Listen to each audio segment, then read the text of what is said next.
¿Qué es lo que va a suceder con el dólar después del 27 de octubre? Algunos hablan de una disparada, de una trecha muy amplia entre lo que es el oficial y el paralelo. Estamos en compañía de Gerardo De Santis, economista de la región, que siempre nos acompaña para tratar de comprender un poco lo que va a suceder a partir de ahora. ¿Qué tal? Buenas noches. ¿Qué tal, Sandra? Buenas noches. Bueno, es verdad esto, hay algunos economistas, por supuesto que no son oficialistas, y que plantean esta disparada de la moneda estadounidense. ¿Va a ser así? Bueno, lo que es evidente es que hay incertidumbre respecto al valor del dólar, eh, pero pensar que puede haber una disparada, en realidad ya se disparó, hay un dólar paralelo, blue, Sí. ilegal, como lo querramos llamar, que cotiza bastante más que el oficial. Pensar que, o sea, lo que uno tendría que mirar es cuál sería el valor del dólar compatible con la estructura productiva de la economía argentina. Esa sería la pregunta que uno tendría que hacerse para ver si el valor del dólar oficial está, cuán retrasado está, Sí. y para ver si el dólar blue, cuán adelantado está. Y no hay una respuesta de que hay un solo valor para el dólar dada la estructura productiva de la economía argentina. O sea, ¿qué quiero decir con esto? Si uno mira el sector industrial de la Argentina, ese sector, que tuvo determinado nivel de avance y de modernización hasta principios de los 70 y que después fue bastante maltratado en las décadas siguientes y que ahora tiene un proceso de recuperación, bueno, ese sector industrial necesita un tipo de cambio, un valor del dólar, que lo proteja en cierta medida de las importaciones, que lo aliente en un proceso de modernización y de acumulación de capital.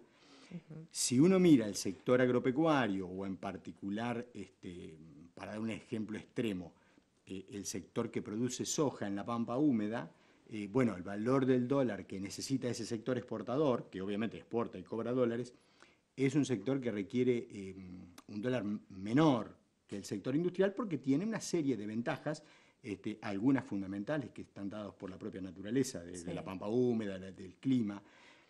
Si uno mira el sector turismo, ahí también nos encontramos con que probablemente lleguemos a la conclusión que el valor del dólar para el sector turismo tiene que ser otro que el actual.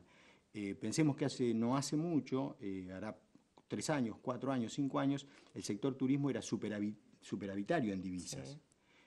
Eso ha cambiado. Hoy es masiva la cantidad de argentinos que hacen turismo fuera de la Argentina y esto tiene dos problemas. Uno es que hay un detrimento de divisas para el país y por otro lado también que hay un perjuicio para la actividad económica interna del sector turismo, que es un sector muy importante, economías regionales, es un sector que redistribuye ingresos hacia el interior del país y también como tiene un componente de trabajadores muy importante, también redistribuye socialmente.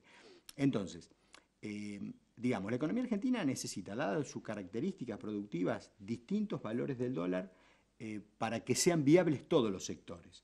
Yo creo que la situación actual, creo que hay que revisar la situación de estas paridades un poco para reeditar aquellas que tuvimos no hace mucho, hasta hace 3 Sí. años atrás, y que de alguna manera permitieron que todos los sectores productivos de la Argentina sean viables, se expandan y crezcan, y que en definitiva eso fue lo que permitió y explica por qué la economía argentina creció desde el 2003 al 2010, para poner un periodo, eh, prácticamente en todos los sectores, porque ahí creció la industria, creció el sector agropecuario, creció el sector servicios vinculado a los sectores productivos de bienes, Sí. y eso dio como resultado entonces una importante generación de empleo y, o sea, un proceso que podríamos llamar de crecimiento con inclusión. Entonces, esta situación se ha deteriorado en los últimos, podríamos decir, 2 años. Creo que hay que reeditar, volver a replantearse qué dólares necesita cada uno, qué valor del dólar necesita cada uno de los sectores y volver a reeditar ese esquema de tipos de cambio diferenciado de acuerdo a la productividad que tiene cada uno de los sectores. Sí. Es fácil decirlo acá, y es un poquito más difícil hacerlo, ¿no? Para implementarlo, claro. Claro, porque, bueno, requiere controles, requiere supervisión, o sea, no es, requiere tener en claro y conocer con precisión costos y beneficios de cada uno de los sectores. Cuando uno se plantea diferentes valores del dólar, cuantos más sean, más difícil es la tarea, porque bueno, tiene que tener en claro cada uno de esos sectores la productividad. Yo lo explico acá esquemáticamente, digo, el agro necesita un dólar, claro, la industria necesita otro, el sector turismo necesita otro dólar. ¿Y está el cepo al dólar o no? Si uno escucha a la presidenta lo niega todo el tiempo, pero bueno, si uno habla con la gente que intenta comprar dólares para juntar, ahorrar, no lo puede hacer. Claro, pero es para lo único que no se puede comprar dólares. O sea, si vos mirás la balanza de pagos de la Argentina, te encontrás que los argentinos compramos aproximadamente 100.000 millones de dólares por año.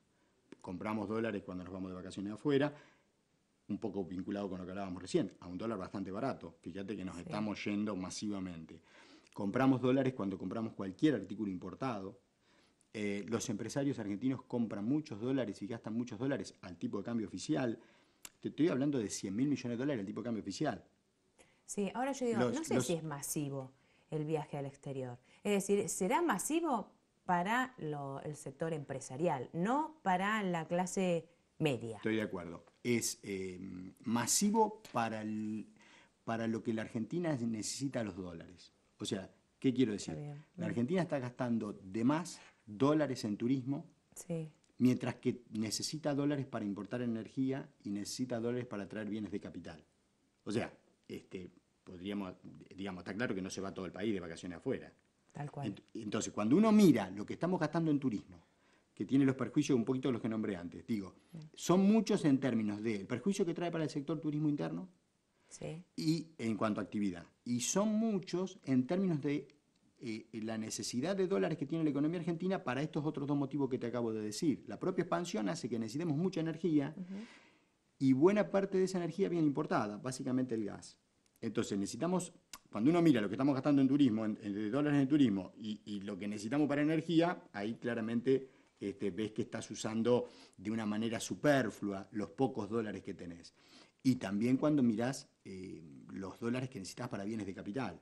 O sea, si nosotros necesitamos seguir profundizando la producción interna, que eso implique mejores condiciones de trabajo, que eso genere mayores puestos de trabajo, está claro que necesitamos más energía para la propia expansión de los sectores productivos, está claro que necesitamos más inversión, y buena parte de la inversión, si bien la Argentina ha logrado volver a producir bienes de capital, de cualquier manera sigue muy dependiente de la importación de bienes de capital, entonces necesitamos dólares para traer bienes de capital, y al mismo tiempo necesitamos que una parte, una porción de esa población que se va de vacaciones al resto del mundo vuelva a ser, como lo hizo en estos años recientes, vuelva a ser turismo al interior, porque eso, bueno, un poco dinamiza las economías regionales y permite la generación de empleo en una distribución geográfica para el país, digamos. Entonces, en ese plano, digo, es mucho lo que gastamos en turismo y es mucho, Sandra, es el récord histórico. O sea, en valores absolutos es mucho. Nunca antes hemos gastado tantos dólares en turismo como lo que estamos gastando en este momento. Que si nos sobrasen dólares, bueno, ya no sería tanto. Pero el problema es que no es así. El problema es que necesitamos dólares para la energía, necesitamos dólares para el bien de capital y necesitamos que el sector turismo interno no siga perdiendo clientes, para llamarlo de alguna manera. De Santi, ¿con el blanqueo de capitales hubo un fracaso? Y bueno, creo que claramente no se llegó, en este primer tramo, no se llegó a las expectativas, la cifra estuvo cerca de los 300 millones de dólares, y bueno, claramente es menos de lo que tanto del lado del oficialismo como hasta, pero diríamos, de los distintos consultores opinaban respecto a lo que podía hacer. Yo creo que, bueno, un poco la propia restricción de divisas que tenemos y este tema del dólar influye, porque, tiene que ver, claro, digamos, hay incertidumbre, desde las medidas que se han tomado en los últimos 2 años, hay incertidumbre. Yo diría que algunas son fundadas, o sea, la economía argentina llegó a la restricción externa, nos faltan dólares y, dada la historia que tenemos con la cuestión del dólar, cada vez que pasa una cosa así, se nos ponen los pelos de punta a todos, con motivos fundados.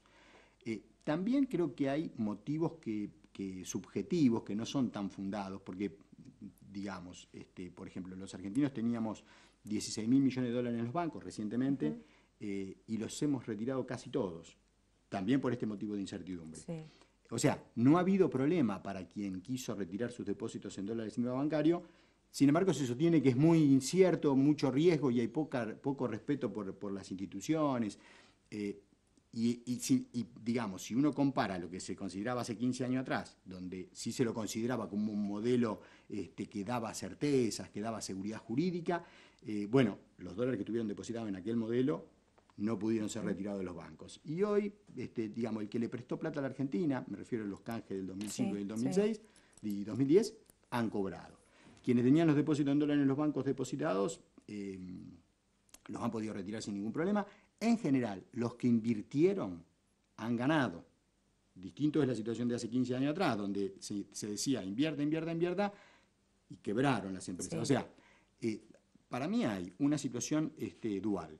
Tenemos motivos de incertidumbre objetivos y tenemos motivos de incertidumbre subjetivos, que no están fundados en cuestiones concretas de mal o buen funcionamiento de la economía. Creo que hay una lectura donde se opina que está todo mal, cuando en realidad no es así. Creo que hay cosas para rescatar, cosas que se han hecho bien.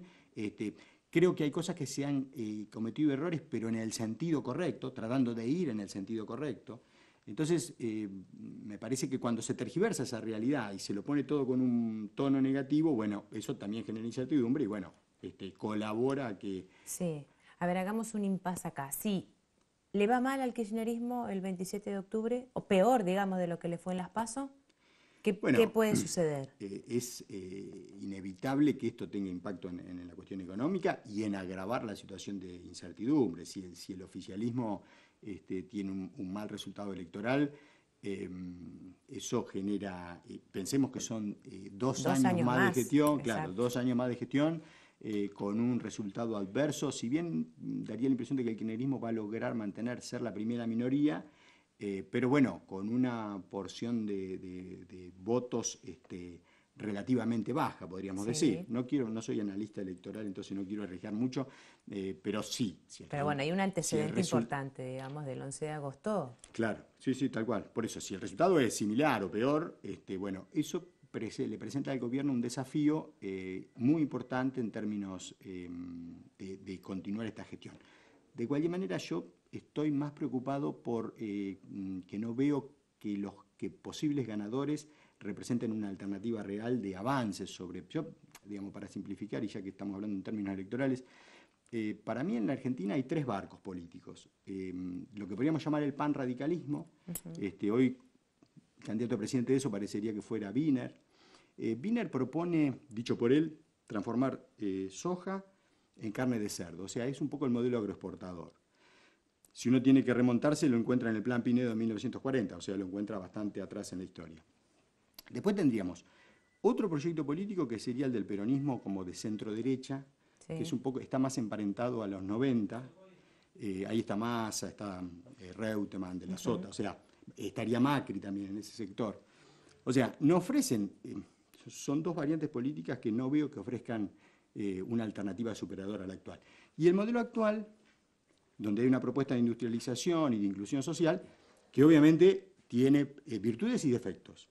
Sí. Por ahí creo que me parece que nos quedamos mucho en criticar los defectos, pero nos estamos alejando del largo plazo y de ver que no hay mucha alternativa superadora a esta alternativa, digamos, bueno, intentar industrializar el país y de tener un país desarrollado, para llamarlo de alguna manera. Muchas gracias. No, por favor, Sandra. Hacemos una pequeña pausa, ya venimos.